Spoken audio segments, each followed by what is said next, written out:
ಕೆಲವೇ ದಿನಗಳಲ್ಲಿ ಮಹಾಶಿವರಾತ್ರಿ ಹಬ್ಬ ತುಂಬ ಹತ್ತಿರದಲ್ಲೇ ಇದೆ. ಹಾಗಾಗಿ ಯಾವ ರೀತಿ ಸಿದ್ಧತೆ ಮಾಡ್ಕೋಬೇಕು, ಮನೆಯೆಲ್ಲ ಯಾವ ರೀತಿ ಕ್ಲೀನ್ ಮಾಡ್ಕೋಬೇಕು, ಮತ್ತೆ ಪೂಜಾ ರೂಮ್ ಹೇಗೆ ಕ್ಲೀನ್ ಮಾಡ್ಕೋಬೇಕು, ಯಾವೆಲ್ಲ ಸಾಮಗ್ರಿಗಳನ್ನ ನಾವು ಸಿದ್ಧ ಮಾಡಿ ಇಟ್ಕೋಬೇಕು, ಪೂಜೆ ಯಾವ ರೀತಿ ಮಾಡಬೇಕು, ಯಾವ ಸಮಯದಲ್ಲಿ ಮಾಡಬೇಕು, ಪ್ರತಿಯೊಂದನ್ನು ಕೂಡ ವಿವರವಾಗಿ ತಿಳಿಸ್ತಾ ಇದ್ದೀನಿ.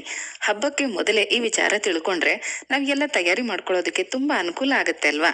ಹಾಗಾಗಿ ಜೊತೆಗೆ ಹಬ್ಬ ಯಾವ ದಿನ ಆಚರಣೆ ಮಾಡಬೇಕು, 15ನೇ ತಾರೀಕ ಅಥವಾ 16ನೇ ತಾರೀಕ, ಚತುರ್ದಶಿ ತಿಥಿ ಯಾವಾಗ ಪ್ರಾರಂಭ ಆಗುತ್ತೆ, ಯಾವಾಗ ಮುಕ್ತಾಯ ಆಗುತ್ತೆ, ಶಿವರಾತ್ರಿ ಹಬ್ಬದ ದಿನ ಯಾವ ಸಮಯದಲ್ಲಿ ಪೂಜೆ ಮಾಡಬೇಕು, ಪ್ರತಿಯೊಂದನ್ನು ಕೂಡ ವಿವರವಾಗಿ ತಿಳಿಸಿದ್ದೀನಿ. ವಿಡಿಯೋನ ಸ್ಕಿಪ್ ಮಾಡದೆ ನೋಡಿ. ಉತ್ತರ ಭಾರತ ಮತ್ತೆ ದಕ್ಷಿಣ ಭಾರತದಲ್ಲಿ ನಾವೆಲ್ಲ ಆಚರಣೆ ಮಾಡುವಂತ ಪ್ರತಿಯೊಂದು ಹಬ್ಬಗಳ ಆಚರಣೆ ಮತ್ತೆ ವಿಧಾನಗಳು ಬೇರೆ ಬೇರೆ ರೀತಿಯಾಗಿ ಇರುತ್ತೆ. ಆದ್ರೆ ಶಿವರಾತ್ರಿ ಹಬ್ಬ ಮಾತ್ರ ಇಡೀ ದೇಶಾದ್ಯಂತ ಒಂದೇ ದಿನ ಒಂದೇ ರೀತಿಯಲ್ಲಿ ಆಚರಣೆ ಮಾಡುವಂಥದ್ದು. ಹಾಗಾಗಿ ಈ ದಿನದ ಶಿವ ಪೂಜೆಗೆ ಹೆಚ್ಚಿನ ಪ್ರಾಮುಖ್ಯತೆ ಇರೋದ್ರಿಂದ ಪ್ರತಿಯೊಬ್ಬರೂ ಕೂಡ ಆಚರಣೆ ಮಾಡಲೇಬೇಕು. ಬನ್ನಿ ಈಗ ಶಿವರಾತ್ರಿ ಹಬ್ಬ ಯಾವ ದಿನ ಅನ್ನೋದನ್ನ ತಿಳ್ಕೊಳ್ಳೋಣ. ಇದೇ ಫೆಬ್ರವರಿ 15ನೇ ತಾರೀಕು ಸಂಜೆ 5 ಗಂಟೆಗೆ ಚತುರ್ದಶಿ ತಿಥಿ ಪ್ರಾರಂಭ ಆಗುತ್ತೆ. ಫೆಬ್ರವರಿ 14ನೇ ತಾರೀಕು ಸಂಜೆ 5:30ಕ್ಕೆ ಚತುರ್ದಶಿ ತಿಥಿ ಮುಕ್ತಾಯ ಆಗತ್ತೆ. ಈಗ ಸ್ವಲ್ಪ ಕನ್ಫ್ಯೂಷನ್ ಇದ್ದೇ ಇದೆ ಅಲ್ವಾ, ಯಾಕೆಂತಂದ್ರೆ ಸೂರ್ಯ ಉದಯ ತಿಥಿಯ ಆಧಾರದ ಮೇಲೆ ಎಲ್ಲಾ ತಿಥಿಗಳನ್ನ ಲೆಕ್ಕ ಇಟ್ಕೊಂಡು ಆ ದಿನ ಪೂರ್ತಿ ಯಾವ ತಿಥಿ ಇರುತ್ತೋ ಆ ಹಬ್ಬಗಳನ್ನ ಆ ತಿಥಿಯನ್ನ ದಿನ ಪೂರ್ತಿ ನಾವು ಲೆಕ್ಕ ತಗೊಳ್ತೀವಿ. ಆದ್ರೆ ಕೆಲವೊಂದು ಪೂಜೆಗಳಾಗಿರ್ಬಹುದು, ಹಬ್ಬಗಳಾಗಿರ್ಬಹುದು, ಯಾಕಂದ್ರೆ ಈಗ ಹುಣ್ಣಿಮೆ ಕೂಡ ನಮ್ಗೆ ಸಂಜೆ ಹೊತ್ತು ರಾತ್ರಿ ಹೊತ್ತು ಹುಣ್ಣಿಮೆ ಇರಬೇಕು, ಅದು ನಾವು ಲೆಕ್ಕ ತಗೊಳ್ತೀವಿ. ಮತ್ತೆ ಸಂಕಷ್ಟಾರ ಚತುರ್ಥಿ ಪೂಜೆ ಮಾಡುವಾಗ್ಲೂ ಕೂಡ ಹಾಗೇನೆ ಚತುರ್ಥಿ ತಿಥಿ ನಮ್ಗೆ ಮಧ್ಯಾಹ್ನ ಅಥವಾ ಸಂಜೆ ಮೇಲೆ ಇರಬೇಕು, ಅದನ್ನ ನಾವು ಲೆಕ್ಕ ತಗೊಳ್ತೀವಿ. ಅದೇ ರೀತಿ ಮಹಾಶಿವರಾತ್ರಿ ಹಬ್ಬದಲ್ಲೂ ಕೂಡ ಅಷ್ಟೇ ಚತುರ್ದಶಿ ತಿಥಿ ಸಂಜೆ ಹೊತ್ತು ಮತ್ತೆ ರಾತ್ರಿ ಪೂರ್ತಿ ಇರಬೇಕು, ಅದನ್ನ ಲೆಕ್ಕ ತಗೊಂಡು 15ನೇ ತಾರೀಕು ಭಾನುವಾರ ಮಹಾಶಿವರಾತ್ರಿ ಹಬ್ಬ. ವಿಶೇಷ ಅಂದ್ರೆ ಭಾನುವಾರ ಕೂಡ ಶಿವಪೂಜೆಗೆ ತುಂಬಾ ಶ್ರೇಷ್ಠವಾದಂತ ದಿನ. ಹಾಗಾಗಿ ಈ ವರ್ಷದ ಮಹಾಶಿವರಾತ್ರಿ ತುಂಬಾನೇ ವಿಶೇಷ ಅಂತ ಹೇಳ್ಬೋದು. ಪ್ರತಿಯೊಬ್ರು ಕೂಡ ಶ್ರದ್ಧಾ ಭಕ್ತಿಯಿಂದ ಉಪವಾಸ ಮತ್ತೆ ಜಾಗರಣೆ ಸಮೇತ ಮಹಾಶಿವರಾತ್ರಿ ಹಬ್ಬನ ಆಚರಣೆ ಮಾಡಿ ಆ ಶಿವನ ಆಶೀರ್ವಾದ ಎಲ್ರಿಗೂ ಸಿಗ್ಲಿ ಅಂತ ಕೇಳ್ಕೊತೀನಿ. ನಿಮ್ಗೆ ಇನ್ನೊಂದು ವಿಚಾರ ಹೇಳ್ತೀನಿ ಕೇಳಿ. ಭಕ್ತಿಗೆ ಬೇಗ ಒಲಿಯೋನು ಶಿವ, ತುಂಬಾ ಬೇಗ ಒಲಿಸ್ಕೋಬಹುದು. ನಾವು ಒಂದು ಬಿಲ್ವಪತ್ರೆ ದಳನ ಇಟ್ಟು ಪ್ರಾರ್ಥನೆ ಮಾಡ್ಬಿಟ್ರೆ ಸಾಕು, ನಾವ್ ಏನ್ ಕೇಳ್ತೀವೋ ಅದನ್ನ ತುಂಬಾ ಬೇಗನೆ ಈಡೇರಿಸ್ಬಿಡ್ತಾರೆ. ಹಾಗಾಗಿನೇ ಪುರಾಣದ ಕಥೆಗಳಲ್ಲೂ ಕೂಡ ಈ ರಾಕ್ಷಸರು ಶಿವನನ್ನ ಕುರಿತು ತಪಸ್ಸು ಮಾಡಿ ಅವರನ್ನ ಹೊಲಿಸ್ಕೊತಾ ಇದ್ರು. ಹೆಚ್ಚಿಗೆ ಶಿವನನ್ನೇ ಕುರಿತು ಅವರು ತಪಸ್ ಮಾಡ್ತಾ ಇದ್ದಿದ್ದು. ಹಾಗಾಗಿ ಶಿವ ಹೇಗೆ ಅಂತಂದ್ರೆ ನಾವು ಭಕ್ತಿಯಿಂದ ಮಾಡಿದೀವ, ನಿಷ್ಠೆಯಿಂದ ಮಾಡಿದೀವ, ಅದನ್ನೆಲ್ಲ ಅವರು ನೋಡೋದಿಲ್ಲ. ಆ ಸಮಯಕ್ಕೆ ಆ ಕ್ಷಣಕ್ಕೆ ನಾವು ಆ ಕೆಲಸ ಮಾಡಿದೀವ ಅಂದ್ರೆ ಇವತ್ತು ಒಂದು ವಿಶೇಷ ದಿನ, ಇವತ್ತು ನಾವು ಶಿವ ಪೂಜೆ ಮಾಡ್ಬೇಕು, ಶಿವನನ್ನ ಧ್ಯಾನ ಮಾಡ್ಬೇಕು, ಉಪವಾಸ ಮಾಡ್ಬೇಕು ಅಂತ ಇರುತ್ತೆ. ನಾವು ಉದ್ದೇಶ ಪೂರ್ವಕವಾಗಿ ಶ್ರದ್ಧೆ ಭಕ್ತಿಯಿಂದ ಮಾಡದೇ ಇದ್ರೂ ಕೂಡ ಆಕಸ್ಮಿಕವಾಗಿ ಯಾವುದೋ ಕಾರಣಾಂತರಗಳಿಂದ ಆ ದಿನ ನಾವು ಉಪವಾಸ ಮಾಡಿದ್ರು ಕೂಡ, ಆ ದಿನ ನಾವು ಯಾವುದೋ ಒಂದು ವಿಚಾರವಾಗಿ ಶಿವನನ್ನ ನೆನೆಸ್ಕೊಂಡಿದ್ರು ಕೂಡ, ಓ ಇವ್ರು ಆ ಕೆಲಸ ಮಾಡಿದ್ದಾರೆ ಅನ್ಕೊಂಡು ನಮ್ಗೆ ಏನ್ ಕೊಡ್ಬೇಕೋ ಅದನ್ನ ಕೊಟ್ಬಿಡ್ತಾರೆ.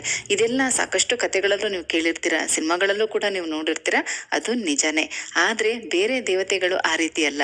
ವಿಷ್ಣು ಆಗಿರ್ಬೋದು, ಗಣೇಶ ಆಗಿರ್ಬೋದು, ಸುಬ್ರಹ್ಮಣ್ಯ ಆಗಿರ್ಬೋದು, ಮತ್ತೆ ಆಂಜನೇಯ ಸ್ವಾಮಿ ಆಗಿರ್ಬೋದು, ಇವರನ್ನ ಹೋಲಿಸ್ಕೊಳ್ಳೋದು ತುಂಬಾ ಕಷ್ಟ. ಯಾಕೆ ಅಂತಂದ್ರೆ ಇವರು ನಮಗೇನಾದ್ರೂ ಕೊಡ್ಬೇಕು ಅಂತಂದ್ರೆ ತುಂಬಾ ಪರೀಕ್ಷೆ ಮಾಡ್ತಾರೆ. ನಾವು ಅದನ್ನ ಪಡ್ಕೊಳ್ಳೋದಕ್ಕೆ ಅರ್ಹತೆ ಇದೆಯಾ, ಅದನ್ನ ಪಡ್ಕೊಂಡ್ಮೇಲೆ ನಾವು ಅದನ್ನ ಹೇಗೆ ಉಪಯೋಗಿಸ್ಕೊಳ್ತೀವಿ, ಅದರಿಂದ ನಾವು ಹೇಗೆ ಅಭಿವೃದ್ಧಿ ಆಗ್ತೀವಿ, ಮತ್ತೆ ನಮ್ಮ ಪಾಪ ಕರ್ಮಗಳನ್ನೆಲ್ಲ ಪರಿಶೀಲನೆ ಮಾಡಿ ಕೊಡ್ಬೇಕಾ ಬೇಡವಾ ಅಂತ ತುಂಬಾ ಯೋಚನೆ ಮಾಡಿ ನಾವು ಅದಕ್ಕೆ ಯೋಗ್ಯರಾಗಿದ್ದೀವ ಅಂತ ತಿಳ್ಕೊಂಡು ಆಮೇಲೆನೆ ತುಂಬಾ ಕೊನೆಯಲ್ಲಿ ನಮಗೆ ಅದನ್ನ ಕೊಡೋದು. ಆದ್ರೆ ಅವರು ಕೊಡುವಂಥದ್ದು ಶಾಶ್ವತವಾಗಿರುತ್ತೆ. ಆದ್ರೆ ಶಿವ ಆ ರೀತಿ ಅಲ್ವೇ ಅಲ್ಲ. ಆ ಕ್ಷಣಕ್ಕೆ ಆಯ್ತಾ ತಗೋ ನಿಂದೇನಿದೆ ನೀನ್ ತಗೊಂಡೋಗಿ ಅನುಭವಿಸು ಅಂತ ಕೊಟ್ಬಿಡ್ತಾರೆ. ಹಾಗಾಗಿನೇ ಪ್ರತಿಯೊಬ್ರು ಕೂಡ ಶಿವನನ್ನ ಒಲಿಸ್ಕೊಳ್ಳೋದು ತುಂಬಾನೇ ಸುಲಭ. ಅದಕ್ಕೆ ಒಂದು ಒಳ್ಳೆ ಅವಕಾಶ, ಒಂದು ಒಳ್ಳೆ ಸುದಿನ ಅಂದ್ರೆ ಅದು ಮಹಾಶಿವರಾತ್ರಿ ಹಬ್ಬ. ಯಾವ ರೀತಿ ಆಚರಣೆ ಮಾಡ್ಬೇಕು, ಏನೆಲ್ಲ ಸಿದ್ಧತೆ ಮಾಡ್ಕೋಬೇಕು, ಬನ್ನಿ ಈಗ ತಿಳಿಸ್ಕೊಡ್ತೀನಿ. ಭಾನುವಾರ 15ನೇ ತಾರೀಕು ಮಹಾಶಿವರಾತ್ರಿ ಹಬ್ಬ ಇರೋದ್ರಿಂದ ಅದಕ್ಕಿಂತ ಮುಂಚಿತವಾಗಿ ಕಂಪ್ಲೀಟ್ ಆಗಿ ಮನೆಯೆಲ್ಲ ಡೀಪ್ ಕ್ಲೀನ್ ಮಾಡ್ಕೊಳ್ಳಿ. ಆ ನಂತರ ಮನೆ ತುಂಬಾ ಗೋಮೂತ್ರನೆಲ್ಲ ಪ್ರೋಕ್ಷಣೆ ಮಾಡಿ ಕಂಪ್ಲೀಟ್ ಆಗಿ ಶುದ್ಧೀಕರಣ ಮಾಡ್ಕೋಬೇಕು. ಹಬ್ಬಕ್ಕೆ ಬೇಕಾಗಿರುವಂತ ಸಾಮಗ್ರಿಗಳು: ಗೆಜ್ಜೆ ವಸ್ತ್ರ, ದೀಪದ ಬತ್ತಿ, ವಿಭೂತಿ ಗಟ್ಟಿ ಹೊಸದಾಗಿ ತಗೊಳ್ಳಿ, ತುಂಬಾನೇ ಒಳ್ಳೆಯದು. ಅದರ ಜೊತೆಗೆ ತುಪ್ಪದ ಬತ್ತಿಗಳು, ದೀಪದ ಎಣ್ಣೆ, ತುಪ್ಪ, ಅಕ್ಷತೆ, ಮತ್ತೆ ಪೂಜೆಗೆ ಬೇಕಾಗಿರುವಂತ ಬಿಲ್ವ ಪತ್ರೆ. ತುಂಬಾ ಜನ ಈ ದಿನ ವಸ್ತ್ರ ಧಾರಣೆ ಅಂತ ಮಾಡ್ತಾರೆ. ಅವ್ರ ಹತ್ರ ಇರುವಂತ ಶಿವಲಿಂಗಗಳಿಗೆ, ರುದ್ರಾಕ್ಷಿ ಮಾಲೆಗೆ ವಸ್ತ್ರ ಧಾರಣೆ ಅಂತ ಮಾಡ್ತಾರೆ. ಆ ವಸ್ತ್ರಗಳು ಕೂಡ ಗ್ರಂಥಿ ಅಂಗಡಿಯಲ್ಲಿ ಸಿಗುತ್ತೆ, ತಂದಿಟ್ಕೋಬೇಕು. ಪೂಜೆಗೆ ತುಂಬೆ ಹೂವು, ಬಿಲ್ವ ಪತ್ರೆ ತುಂಬಾನೇ ಶ್ರೇಷ್ಠ. ಅಲ್ಲದೆ ಜಪಮಾಲೆ ತಗೋಬೇಕು ಅನ್ಕೊಂಡಿರೋರು, ಅಂದ್ರೆ ರುದ್ರಾಕ್ಷಿ ಜಪಮಾಲೆ ತಗೋಬೇಕು ಅನ್ಕೊಂಡಿದ್ರೆ ಈ ಸಮಯದಲ್ಲಿ ತಗೊಂಡು ಹಬ್ಬದ ದಿನ ಆ ರುದ್ರಾಕ್ಷಿ ಮಾಲೆಗೂ ಕೂಡ ಚೆನ್ನಾಗಿ ತೊಳೆದು ಅಭಿಷೇಕ ಮಾಡಿ ಆಮೇಲೆ ನೀವು ಅವತ್ತಿನಿಂದ ಜಪ ಮಾಡೋದಕ್ಕೆ ಉಪಯೋಗಿಸ್ಕೊಳ್ಬಹುದು. ತುಂಬಾ ಒಳ್ಳೇದು. ಈ ಸಮಯದಲ್ಲಿ ತಂದಿಟ್ಕೊಳ್ಳಿ. ಹಬ್ಬದ ದಿನ ಅಭಿಷೇಕ ಮಾಡಿ ಪೂಜೆ ಮಾಡಿ ಆ ನಂತರ ಪ್ರತಿದಿನ ನೀವು ಜಪ ಮಾಡೋದಕ್ಕೆ ಉಪಯೋಗಿಸ್ಬೋದು.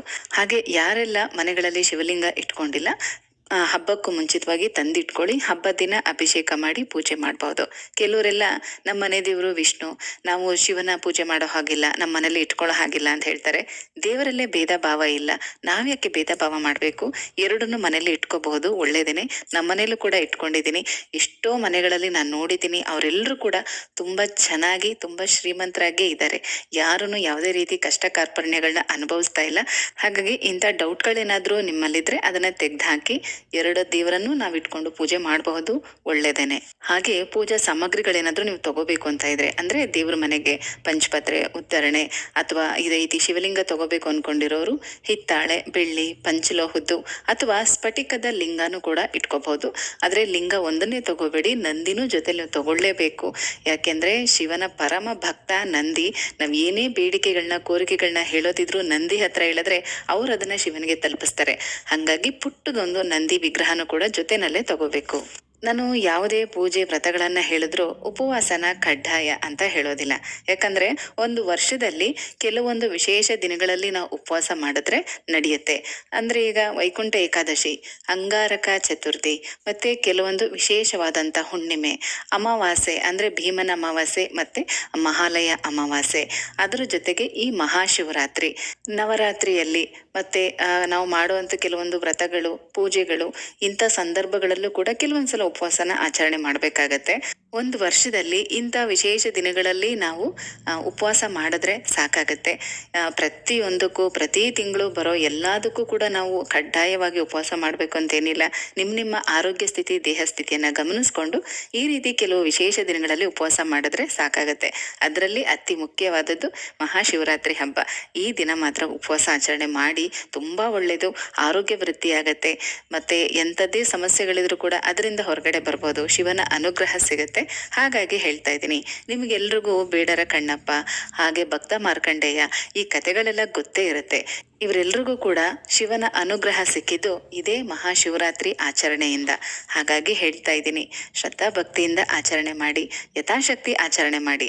ಇನ್ನು ಯಾವ ರೀತಿ ಸಿದ್ಧತೆಗಳನ್ನ ಮಾಡ್ಕೋಬೇಕು, ಯಾವ್ಯಾವ ಸಮಯದಲ್ಲಿ ಪೂಜೆ ಮಾಡಬೇಕು, ಉಪವಾಸ ಹೇಗ್ ಮಾಡಬೇಕು, ಜಾಗರಣೆ ಕಡ್ಡಾಯವಾಗಿ ಮಾಡ್ಲೇಬೇಕಾ, ಇದೆಲ್ಲದರ ವಿವರಣೆಯೊಂದಿಗೆ ಮುಂದಿನ ವಿಡಿಯೋದಲ್ಲಿ ಸಿಗ್ತೀನಿ. ಹೋಗ್ಬರ್ಲಾ?